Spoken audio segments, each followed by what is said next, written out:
এখন বেরোচ্ছি আমরা জামাই ষষ্ঠী বাইরে দাঁড়িয়ে।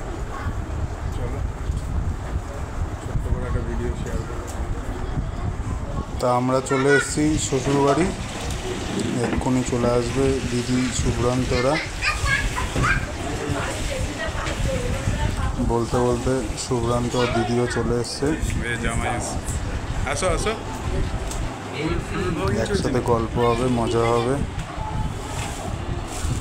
এখন বরণের পালা, হাত পাখার হাওয়া দিচ্ছে মাথা ঠান্ডা করার জন্য জামাইদেরকে।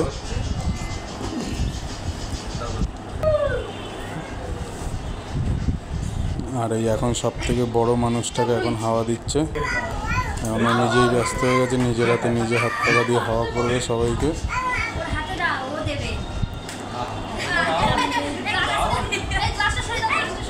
তো তোমরা কারা কারা জামাই ষষ্ঠীতে গেছো, ভিডিওটা দেখছো।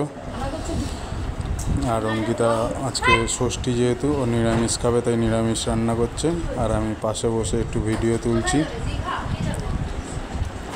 এবার চলে এসেছি দুপুরের আয়োজনে, খুব সুন্দর করে সাজিয়ে গুছিয়ে দিয়েছে। এখন খাওয়ার পালা, আমরা খাচ্ছি ভাত আর অঙ্কিতা খাচ্ছে লুচি। কিছু করার নেই, ষষ্ঠীর দিন আমাদের নিয়মে নিরামিষ লুচি খেতে হবে। আর আমার দই মিষ্টি সবই একসাথে সাটিয়ে দিলাম, চুটিয়ে খাওয়া দাওয়া। তারপর খাওয়া দাওয়া করে একটু বিশ্রাম নিয়ে তারপর আবার বেরিয়ে পড়লাম আমরা সন্ধ্যেবেলায় একটু ঘুরতে সোদপুরে গঙ্গার পাড়ে। বেশ অনেকক্ষণ ঘোরা হলো। বিটি রোডের ধার দিয়ে রাত্রিরের ভিউটা দেখো কত সুন্দর, তো বেশ ভালোই লাগলো। তারপর রথতলার ওদিক দিয়ে অনেকটা টাইম ঘুরলাম, ঘুরে 10টার দিকে বাড়ি ঢুকলাম। একবার আমি চালালাম, একবার শুভ্রান্ত চালালো, এই করে বেশ সন্ধ্যেটা ভালোই কাটালাম। দেন তারপর বাড়ি আসলাম।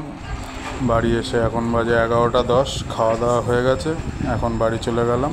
টাটা, গুড নাইট সবাইকে।